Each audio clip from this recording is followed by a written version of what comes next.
Good morning बच्चों। Lockdown ई पाठशाला by DC Ramgarh में आप लोग का स्वागत है। बच्चों, आज हम लोग हिंदी व्याकरण में वाक्य तथा वाक्य के भेद को पढ़ेंगे। वाक्य क्या है?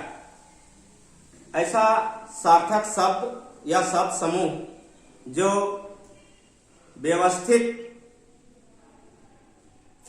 तथा पूरा आशय प्रकट करे, अर्थात जिस शब्द समूह से वक्ता अपना पूरा भाव प्रकट करे उसे हम वाक्य कहते हैं। बच्चों, वाक्य के दो अंग होते हैं, उद्देश्य और विधेय। उद्देश्य क्या है? वाक्य में जिसके बारे में कुछ कहा गया हो वह उद्देश्य।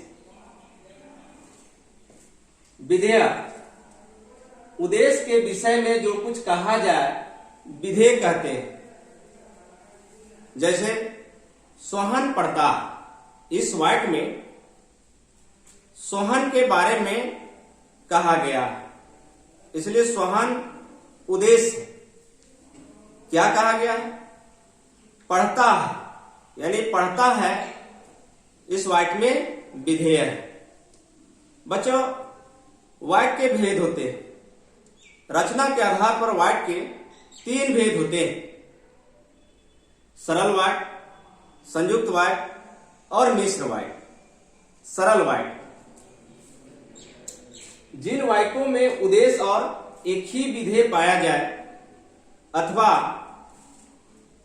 जिस वाक्य में एक ही समापिका क्रिया हो उसे सरल वाक्य कहते हैं। जैसे बच्चे मैदान में खेल रहे हैं, पानी बरस रहा है। इन वाक्यों में एक ही समापिका क्रिया है, इसलिए इस तरह के वाक्यों को सरल वाक्य कहते हैं। दूसरा, संयुक्त वाक्य, जिस वाक्य में एक से अधिक स्वतंत्र वाक्य योजक शब्द द्वारा जुड़े हों उसे संयुक्त वाक्य कहते हैं। जैसे सुबह हुआ और अंधेरा चला गया। इस वाक्य में दो स्वतंत्र वाक्य हैं, सुबह हुआ, अंधेरा चला गया। दोनों स्वतंत्र वाक्य को और योजक शब्द से जोड़ा गया है।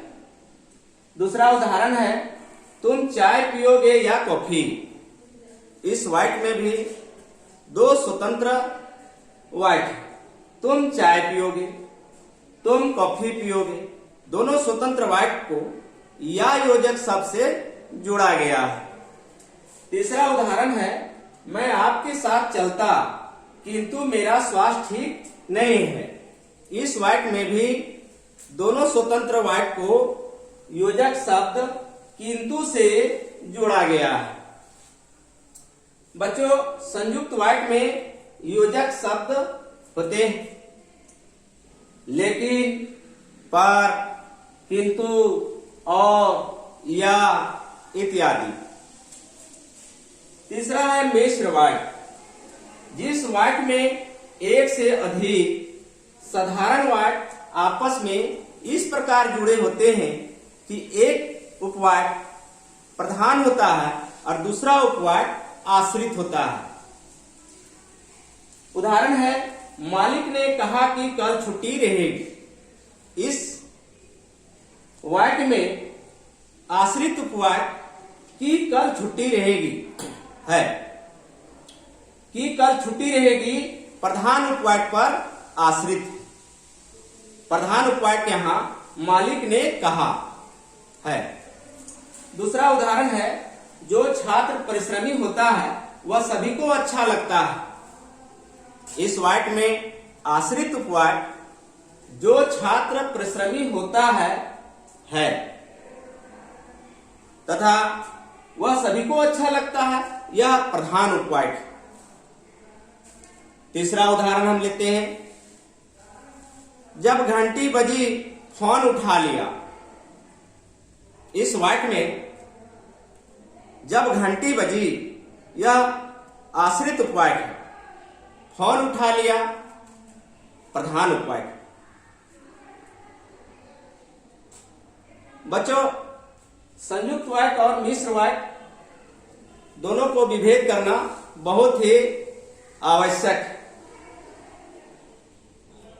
मिश्र वाक्य में दो साधारण वाक्य के बीच में जो, जिसे, जैसे, वैसे, जब, तब, जहां, तहां, जो, वह इत्यादि रहता है। जबकि संयुक्त वाक्य में दो स्वतंत्र वाक्य के बीच में लेकिन, पर, किंतु, और, या इत्यादि रहता है। बच्चों, इन दोनों वाक्यों को हम अच्छी तरह से पढ़ेंगे और अंतर को समझेंगे, तभी इन दोनों वाक्यों के उदाहरण को हम अच्छी तरह से समझ पाएंगे और गलती नहीं करेंगे। बच्चों, धन्यवाद। फिर अगला वीडियो हम बनाएंगे जो शेष व्याकरण में बचता है।